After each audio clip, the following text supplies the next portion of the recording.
Hello বন্ধুরা, তো দেখতে তো আমার পাখিটা শাম তাল তাল তাল তাল তাল তাল তাল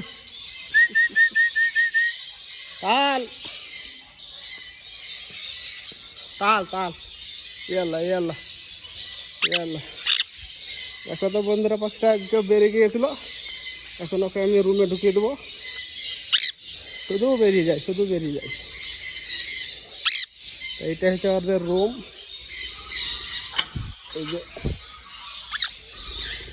এই যে আর একটা, এই যে রুমের ভিতরে চলে যেতে, এই যে এখন আমার ঘাড়ের উপরে রুমের ভিতরে এই যে যে যে যে যে একটা মাথার উপরে এই যে বসে। অনেকক্ষণ বেড়ালে তো পানি খাও, তো পানি দিই, পানি খাবে। অনেকক্ষণ বাহিরে ছিল, এই যে খুব পানি খেয়েছে, অনেক ঘুরে ঘুরে তীর চলে যায়। এই যে একটা, এই যে